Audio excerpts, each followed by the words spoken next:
عباسی صاحب کیا آپ کو نواز شریف نے پرائم منسٹر نہیں بنایا؟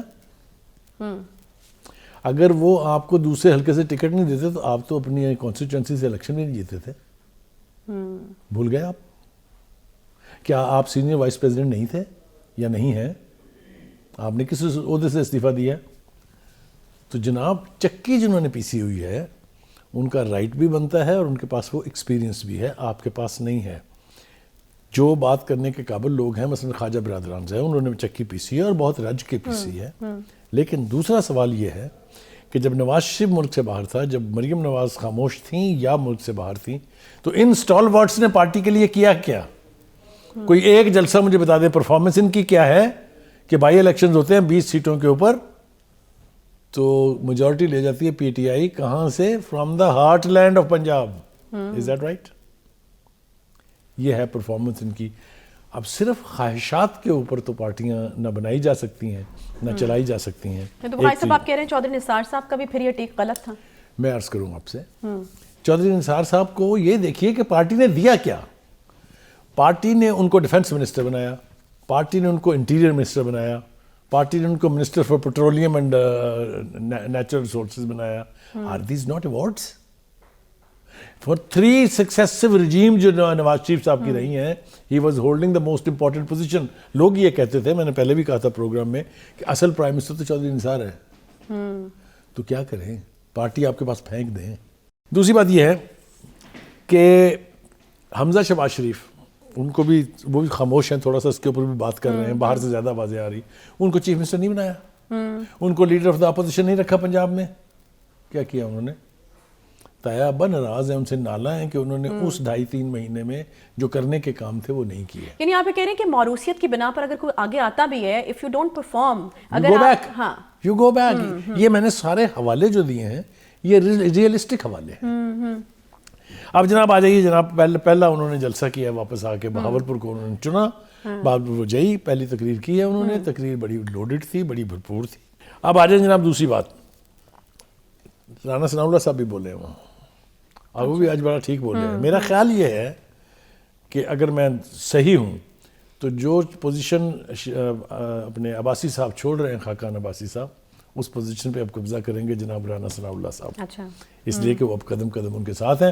اور لندن میں بھی نواز شریف نے رانا ثناء اللہ کو بلایا تھا اور کسی کو نہیں بلایا، نہ خواجہ برادران میں سے کسی کو بلایا، نہ خاقان عباسی صاحب کو بلایا، وغیرہ وغیرہ بہت سارے لوگ. نہیں تو یہ جو ذمہ داری سونپی گئی تھی کہ ناراض جو رہنما ہیں ان کو منانا ہے، وہ اب کہاں تک پہنچی؟ کیونکہ ابھی تو بڑی آبویس نظر آ رہی ہے شاید خاقان عباسی صاحب کی ناراضگی. کریکٹ، یہ ٹاسک ان کے پاس تھا. لیکن یہ انکلز کی جو اینگری انکلز ہیں نا، اس کی بھی پوری ایک ہسٹری ہے. اگر آپ کو یاد ہو جب پارٹی بے نظیر کے سپرد ہوئی تھی، یعنی پہلے تو خیر ان کی والدہ نے پارٹی سنبھالی، جس طرح میں نے کلثوم نواز کا ذکر کیا تھا، اسی طرح بھٹو صاحب کے بعد جو کنٹریبیوشن نصرت بھٹو کا ہے، نو بڈی کین انڈرمائن دیٹ. لیکن الٹیمیٹلی پھر وہاں سے پارٹی بے نظیر بھٹو کے پاس آئی، جس طرح کلثوم سے پارٹی مریم کے پاس آئی.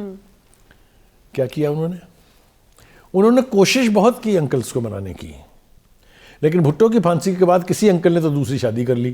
اب میں یہ ساری باتیں چھیڑنا نہیں چاہتا تھا، لیکن حوالہ دینا بہت ضروری ہے. کسی نے اپنی پارٹی بنا لی، کوئی کسی پارٹی میں جا کے شامل ہو گیا. جتنے بلو آئیڈ بوائز تھے سارے بھاگ گئے پارٹی سے، اس لیے کہ ان کا خیال یہ تھا کہ بھٹو تو شہید کا تو ہم کہتے ہیں، لیکن انہوں نے بھٹو کو مار دیا تھا. بھٹو اس طرح سے پارٹی سسٹین نہیں ان کا خیال تھا کہ سسٹین نہیں کرے گی، لیکن پارٹی نے سسٹین کیا، آج تک سسٹین کر رہی ہے. یہی حال مسلم لیگ نون کا بھی ہے. تاریخ ملتی جلتی ہے، تھوڑے بہت گیپ کے ساتھ آپ کو نظر آئے گا کہ کنبوں نے، جس کو پنجابی میں کہتے ہیں نا پیس نکالنا، یعنی مشقت جو ہے وہ جھیلی ہے. ایک بات وہ اور کر رہے ہیں، انہوں نے اشارہ کیا عمران خان صاحب کی طرف، انہوں نے کہا کہ جو نقصان عمران خان نے پہنچایا ہے ملک کو، ملک کی معیشت کو، اس کا انہیں حساب دینا پڑے گا. یہ بات ذرا تھوڑی سی ٹیڑھی ہے. خان صاحب نے اس کا جواب بھی دیا ہے. اور جواب تو خیر خان صاحب ضرور دیں گے، لیکن میں آپ کو ایک بات بتاؤں جو میں نے کہا تھا، میں اس پہ قائم ہوں کہ خان صاحب اب نہ تو ٹی وی کی اسکرینیں آپ کی ملکیت ہیں، آپ کے لیے ریزرو ہیں.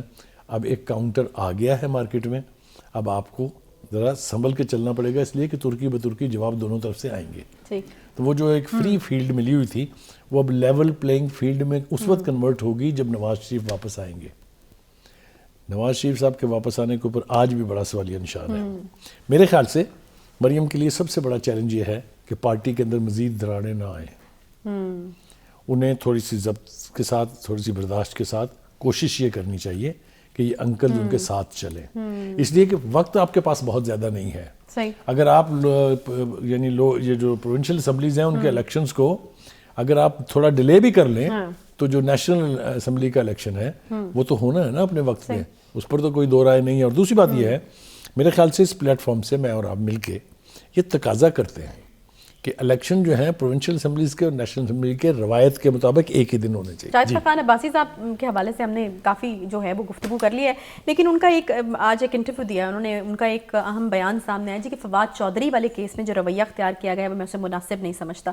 اب اس طرح کے اسٹیٹمنٹس جو ہیں وہ آنے کا کیا مطلب ہو سکتا ہے؟ اور ذرا یہ بھی کنفیوژن دور کیجیے گا کہ یہ جو نیا ایک تھنک ٹینک اس کو کہہ سکتے ہیں وہ بن رہا ہے، اس کی سیاسی حیثیت کیا ہے، اور کیا واقعی کسی پوائنٹ پر آ کر یہ ہو سکتا ہے کہ وہ نون لیگ چھوڑ کر کوئی الگ سے پارٹی اناؤنس کر دیں اس طرح، کیونکہ اس طرح کے اسٹیٹمنٹ جب آنا شروع ہو گئے تو الارمنگ تو ہیں. ایک بات تو یہ یاد رکھیں کہ جس نے پیپلز پارٹی چھوڑی ہے کیریئر اس کا بھی گیا ہے، جس نے نون لیگ چھوڑی ہے کیریئر اس کا بھی گیا ہے. لیکن جو خاقان عباسی صاحب کر رہے ہیں اور ان کے ساتھ آپ کو پتہ جو لوگ ہیں، مصطفیٰ نواز کھوکھر صاحب بھی ہیں، ہمارے بہت پیارے ہیں، ان کے والد سے ہماری بڑی دوستی تھی، ہمارے بچوں کی طرح سے ہیں.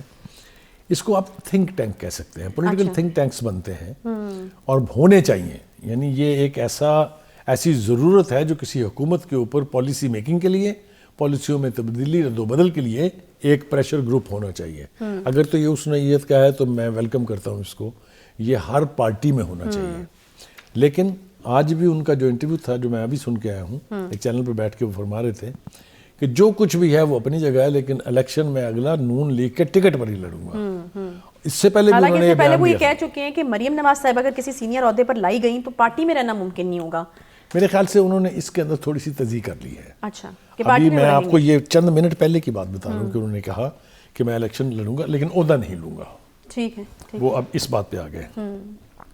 ابھی میرے خیال سے اس میں ایک انٹرونشن کی گنجائش باقی ہے، وہ نواز شریف صاحب. if he picks up the phone and calls him and tell him، آج بھی میں آپ کو وثوق سے کہتا ہوں کہ شاہد خاقان عباسی صاحب ان کی بات سنیں گے. ہاں جی، ٹھیک ہے. اب دیکھتے ہیں کہ یہ کب ہونے جا رہا ہے. ہاں وہ یہ کہتے ہیں کہ میرے مرتے دم تک میرے لیڈر نواز شریف ہیں. کریکٹ.